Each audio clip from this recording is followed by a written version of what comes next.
Welcome, everyone. Episode 30 of Round 14 podcast. How's everybody doing? I hope you're doing well. Can't really ask that question and expect an answer, can I? It's kind of weird. Still adjusting to being by myself, so it's a little odd. I know I said I had my daughter, Sophia, do this episode with me, but she had to get stuck doing some college work. I shouldn't say stuck. That's why she's there. But so she's going to do another episode with me next week. So I will not be discussing the underdog theme that she was going to talk about on the episode. And she also wants to be a part of doing the Marvel Avengers Campus episode. So since she's the Marvel guru, I got to definitely let her be here for that. So we will be discussing a bunch of little stuff. And then I will also talk about the San Diego trip that we took when we went down there to see the Top Gun sites and experience that. And maybe talk about the movie a little bit as well. So let's see. We'll start off with a little Sly, thank you for following us again. I see that he's been liking some of the Instagram posts, which is always a cool thing. And what's really cool about it is that he doesn't just hit like. He literally picks and chooses what he likes on our posts. So it's kind of cool to see that certain ones stand out a little more than others. So that's pretty neat. But I thank you again for following us, and I hope you're still watching the podcast, and I hope you're enjoying it. And I hope everybody's enjoying it. Obviously, it's a little different when you have somebody of his stature following you, but that doesn't downsize or downgrade anybody that's following and watching the show. I appreciate any and all of you. That was the one thing out in California when I went to meet him that was pretty cool, was that there were people there, and I'm not really even sure where they were from, but they recognized me from the podcast and they said they like the show. They appreciate what I do on the show. So that's pretty fun to hear that I really am impacting people, I guess. I'm not really sure. I did get quite a few messages and posts and comments thanking me to continue to do the show, even though it's a different way of doing it. Some people were thanking me that I didn't give it up and not do it, so that was nice to hear. And I'm glad I made some people happy with that. I do really appreciate all of you that watch the show. I don't care who you are, how long you've been watching it. I know that there's a nice core group out there that kind of support each other in the Rocky land, and I truly appreciate them, of course. But I thank any and all of you for watching the show and being a part of it. It's what makes me want to do it. So that's very cool. Let's see what else. I have the Vail trip coming up. Vail, Colorado's coming up on Friday. Last year I went there and I went to try to do the Rocky run up the hill there and almost died. So that was cool. The oxygen level at, 11,000, 12,000 feet is definitely, I tell you, I give him credit. I don't know what the elevation was where he was in Jackson Hole.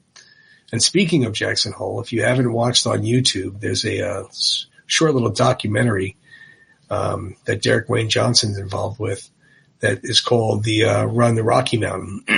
And the Rocky IV mountain, they went to find each and every spot. They took pictures and they held them up and they looked at the concave of the land and stuff. It was very cool. It's pretty short, which is, this episode's going to be pretty short, so I really shouldn't comment. But it's a good view. It's a good watch. It's like 30 minutes long, I think. It was very cool to see what they did. So if you haven't seen it, I'd highly recommend going to watch it. So yeah, I'll be going up there to Vail again this year. I was trying to get, my wife laughed at me. I was trying to get the Rocky IV figure. I got figures behind me. I don't know if you can see them on the shelf there. But I was trying to get the Rocky IV figure when he had the jacket and the hat on when he did his training run. I was going to bring it up to Vail and reenact it with him instead of me, since I couldn't do it. And that's when she questioned our marriage. Not really, but what else is going on? So like I said, Sophia will be helping us out with the next couple episodes. I have a very special guest co-host that will be joining me, hopefully for more than one. I think he's going to add a lot to the show, and we'll see how many he'd like to do. Do 2 or 3, do 5 or 6, do 1 or 2. whatever he like. And I'm sure it'll be a fun time for all of us. So that's cool that that's coming up. So let's see. Okay, so the Top Gun location. So we went to the Top Gun house, which is in Oceanside, California. And that is the house that Charlie asked Maverick to come over for dinner. And it's situated where it was, and it's still in the same condition. Well, not condition, still in the same house. They didn't do anything to it. It's funny because there's a big hotel that just completely like wraps around the house. But it's pretty cool. It's a little pie shop. You go in there, you can get coffee and pie, and there's of course Maverick posters and Iceman posters and things of that nature. And the one alcohol drink they have is called Buzz the Tower, so it's fun. But it's a cute little cottage that definitely is on the list of where you want to go to see any of your locations if you're going to go follow Top Gun locations, which I think is pretty cool because, I mean, as a Rocky fan, you go to Philadelphia and you got your cream of the crop. I mean, you got your statue, you got the steps. You could venture out and go to Mickey's, so forth and so on. Most of you that are watching this show know of Mike Kunda's tour, Yo Philly Rocky Film Tour, and he shows you all of them. And there's a lot to see in that short period of time. Well, with other locations, it's a little different. It's not as easy as the Philly one, which was based on basically them not having film permits and kind of running them on the fly and so forth. And so plus you had to do it in Philly. Well, this one here, Top Gun takes place mostly in San Diego, Coronado, which is Fighter Town, USA, they call it. The Navy Air Station is there. So let's see, we'll put that up there. There's the Naval Air Station, North Island. And that's what kind of put it on the map. So they go there to film that. But that house is in Oceanside, California, which is an hour north. So I'm not really sure how they found that house and wanted to finish thing. It's pretty cool that they did. What else is out for? Oh, the motorcycle, an exact replica of the film bike that Maverick drove, is out front of the pie house. So that's pretty cool. You can take some pictures on there. And then of course the sign says the Top Gun house. And we got there pretty early. They didn't open until 11. And we got there relatively early so we could take pictures without people in the background. So that was fun. But as I was saying, so the rest of it is in San Diego, Coronado. You go over that big bridge, and KC Barbecue we went to have, which was actually very good food. I was surprised. So that's where that is, and that's where the world famous piano scene is in that bar. Great Balls of Fire. So that was fun. And inside that bar, it's a small little place, not big. If you watch the movie again, you'll see it's not very large. They have a jukebox, and it's pretty funny because everybody's on the jukebox. You know, you could play it. It's not like it's pre-programmed.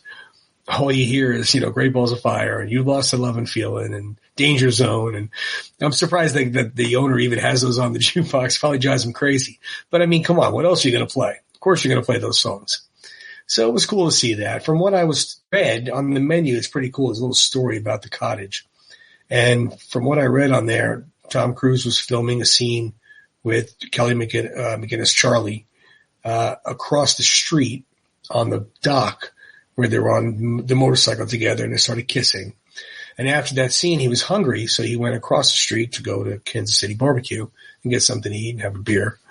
And he loved the place. He loved the vibe of it. He loved how real it was. It was a real Navy bar. There was almost no, you didn't need to do anything to it. It was all set up. So he loved it. And of course, they capitalize on it by having things like this and selling shirts and hats and whatnot. So that's fun. But it was a good place, fun time to be. We couldn't go inside the naval base, obviously, for obvious reasons. But to see the front of it was pretty cool. The North Island, and that North Island has a lot more of a storyline from Maverick than it does for Top Gun. Top Gun, they touch base on it. They say Fighter Town, USA, but North Island, where that's definitely more of a Maverick location. And that bar in Maverick, it was built for the movie. It was built on the beach for the movie. The Navy gave them permission to build that bar. So that's pretty cool. But yeah, comparing the movies, I mean, if you look at Top Gun and you look at Maverick, I love the similarities they have. I also love the shout out that they have to Top Gun, be it maybe Maverick flirting with Charlie in the bar in the first one, and then seeing that she's his instructor the next morning. Same thing happened to Hangman. You know, he goes and tosses out Maverick on his butt, and then he sees he's the instructor the next morning. Hangman is definitely the new Maverick. I mean, he's got that cocky attitude, how good he is, and he is good. You know, he's good at what he does. He's a good-looking kid. So, I mean, he's thinks he's unstoppable, as Maverick did. So, Penny Benjamin's character, I love how they interjected that, and they made her a bigger part of it, and a bigger part of Maverick growing up, basically. I love the scene where the little daughter says, "Don't break her heart again." Then there's also some sad scenes where Goose says, "My father trusted you. I will make that same mistake." You know how deep that hurts Maverick. Goose was everything to Maverick. Goose was Maverick's only family. And, when he died, a part of Maverick died. And that's hard to overcome. And the son probably never would forgive him. So the film really ventures into that, which is pretty cool. The Maverick movie did not bring back Tom Skerritt, who played Viper, Viper. Which I was a little surprised that he did have some kind of scene in it. Anything, a little advice scene, something, you know, "Hey, I haven't heard from you, Maverick. How you doing?" or something. I don't know, any type of acknowledgement. I was pretty surprised by that. And then also too, the other officer in the beginning who sent him to Top Gun, and if he messed it up, he'd be flying a cargo plane. He wasn't in it either. Obviously Kelly McGillis wasn't in it, and nor should she have been, because I mean, Maverick would have never upheld that relationship. He was too much about himself. So he might have did it for a year or two after, if that, and then he was all about him and the Navy and flying. That was him. That was all he cared about. That's why the relationship with Penny Benjamin was so cool. So yeah. Oh, and it was nominated for an Academy Award, Best Picture. How cool is that? You know, you don't often get a film of that caliber, an action film, to be nominated for a Best Picture. So that's pretty neat that happened. So yeah, that was a good time. If you are a huge Top Gun fan, I highly recommend going out to San Diego and checking out the sites. We went down there for a day and checked out everything that we wanted to check out.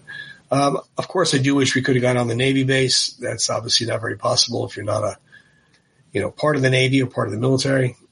But it would have been pretty cool to do that. Outside of that, though, we saw everything there was to see. We'll talk about the Marvel Avengers and all the other places we went to later on another episode. Like I said, I definitely want Sophia part of that episode because she is the Marvel guru. Oh, my goodness. Me, Rocky, her, Marvel. To me, that sound like a caveman, but that's the way it is.